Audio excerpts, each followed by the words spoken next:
Good morning, everyone. This is day 32 of the vlog, and our family is on day 77 of distancing physically.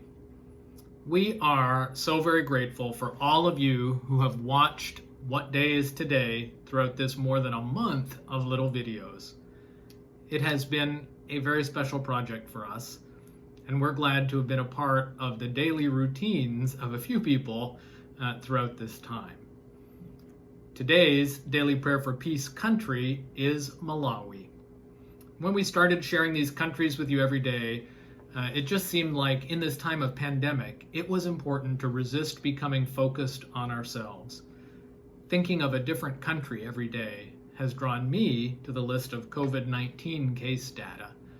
It's reminded me of my privilege.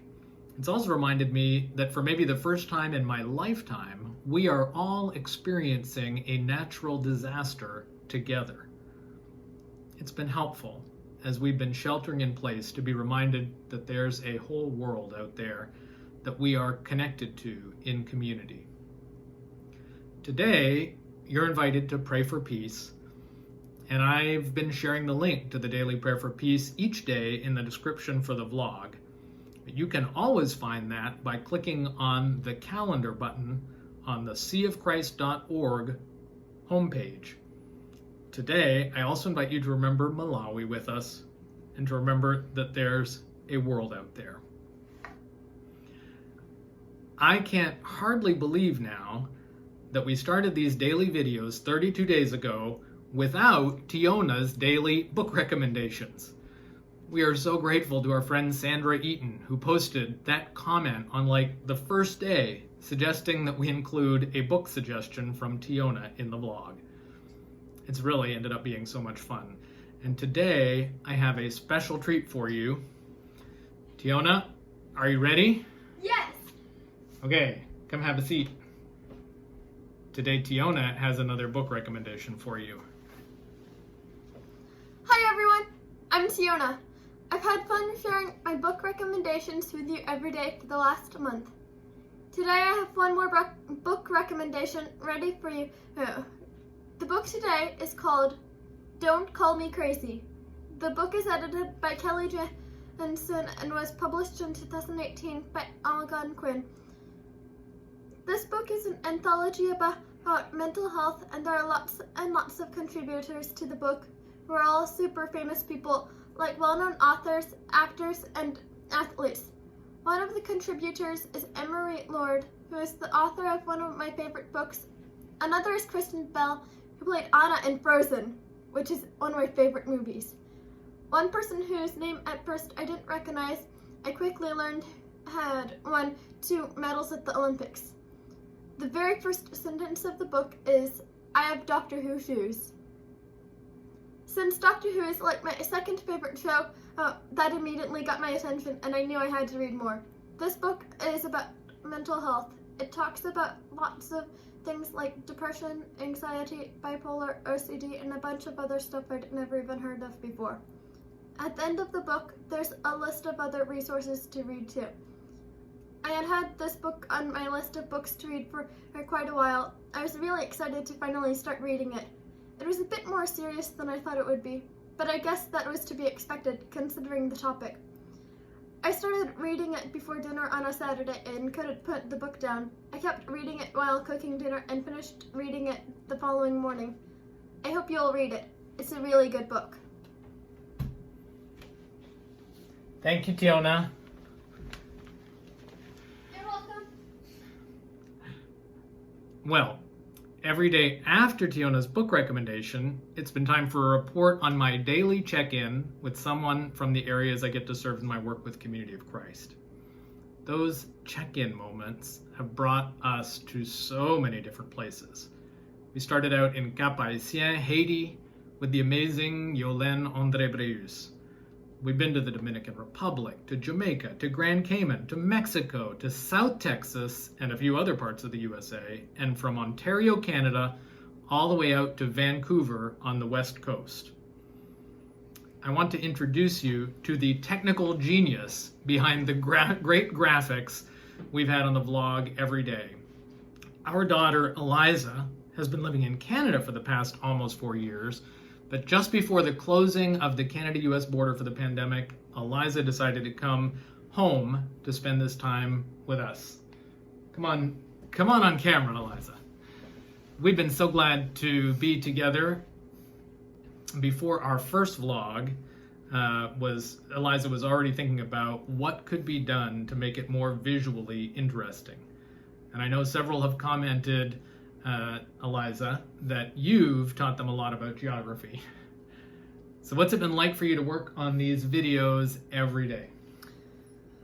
Well, I've really enjoyed working on this. At the very least, it's been taking up a lot of my time, but it's been fun. I really enjoy graphic design, but more specifically in regard to this, motion graphics.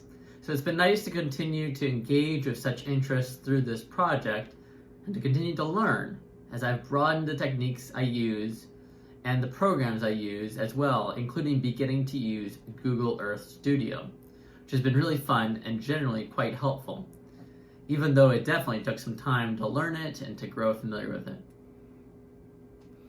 So how much time has it taken you every day to produce the finished product? Well, I was thinking about this some more the other day, and I guess I would say somewhere in the ballpark of about 3 hours every day. That time is spread out a bit throughout the day, although generally with a solid approximately 2-hour block of time each day. Must add, though, that the majority of that is spent in rendering and exporting. So what has been the hardest part? I think that the hardest part has been trying to match my somewhat perfectionist nature when it comes to this type of work with the daily nature of this project. I greatly enjoy doing this, and I know that there is so much functionality, so much that can be done with the programs I'm using, but sometimes I'm still stymied just by the limitations of what I know right now. Sometimes that's frustrating. Sometimes I see or hear of something that would have been really exciting to have happen, and yet sometimes it just doesn't work. Sometimes that's because I just don't know enough about what's involved in that idea. Sometimes the program doesn't cooperate. Sometimes, at the end of the day, I just don't know why it might not work. But nevertheless, the work in and of itself can make me feel so accomplished, can make me feel engaged with work as a process, can make me feel proud of the final product. So what are you most proud of? Overall, I am quite proud of what I've learned about the different programs that I've already been using and the new ones as well throughout this project. But I suppose I do feel pretty proud of the visual map graphic or check-in map graphic that I created for yesterday's check-in. I feel like we all kind of pulled our weight of sorts in the work for that, whether it be in the stunning imagery I thought for the building we went to, or the creation of the animation through Google Earth Studio that I did, and then the compositing work with the labels done in After Effects that I also did. There was even a little bit of illusion work of sorts that, given the speed of the animation and a little movement of a couple of elements, I kept the process simple for me while hopefully maintaining the continued presence of the label over the building. Well, it has been amazing.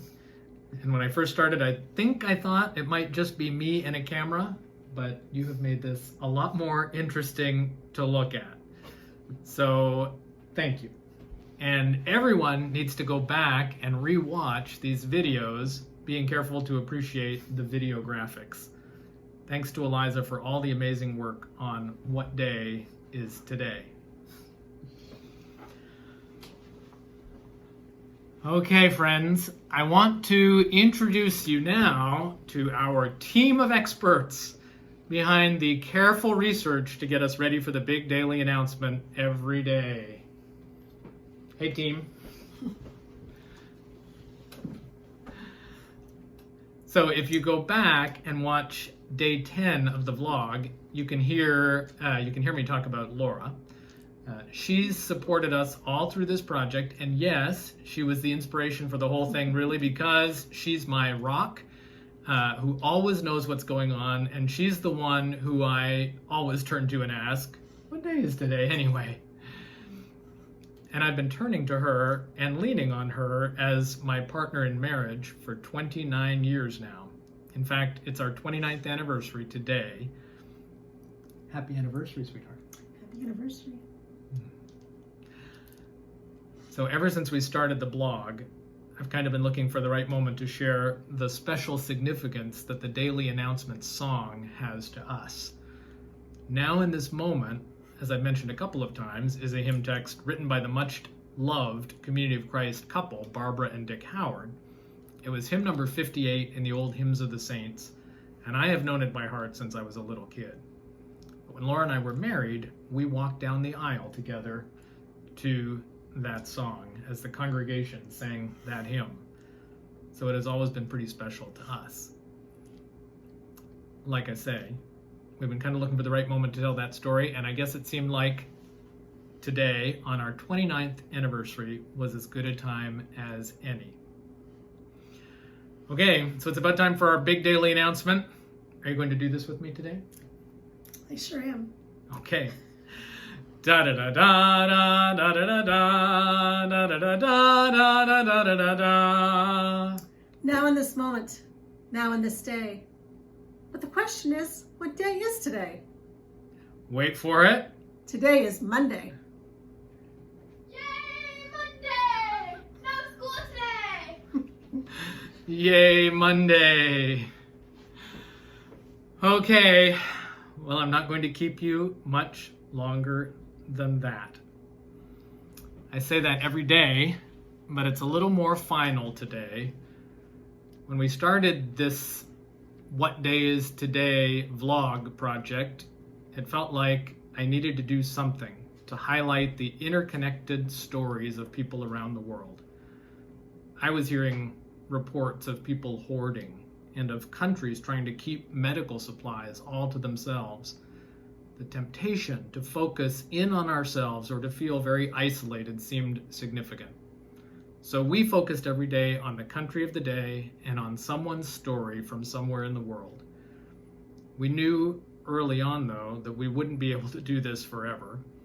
It took a lot to bring this to you every day. And it's pretty much consumed all our family time around the regular hours of my workday. But it has been such a blessing to hold one person's sacred story every day and to try to share it with you. We all feel like our blog viewers have been keeping us company in these somewhat isolating times. So, while I won't be using the vlog tomorrow to remind you of the daily prayer for peace country for the day, I hope you'll check it out yourselves on the Community of Christ website calendar every day. And while Tiona won't be sharing another book recommendation this way, I'm sure that some people will coax them into offering another one way or another from time to time. I think it's obvious, but maybe I'll just say it anyway. The people that I've checked in with are pretty random. We tried to bounce around a little bit between church staff and people with church titles and other C of C folks. We've left out thousands and thousands of beloved friends. I'm handing this off to you all now to check in with everyone else. And I encourage you to keep checking in with people you know from around the world so that you can update each other on how you're doing. I know that for me, this has made all the difference. If you've missed any of the vlogs, you are invited to go back and watch them on my YouTube channel. I'll put the link to that in the description. And if you've found this meaningful, and if you are able, please support the ministries of Community of Christ through giving locally and to worldwide mission tithes. One last time, I'll put the link to the Community of Christ Give page in the description. Okay, so we're signing off from our home in Independence, Missouri. Please remember to breathe.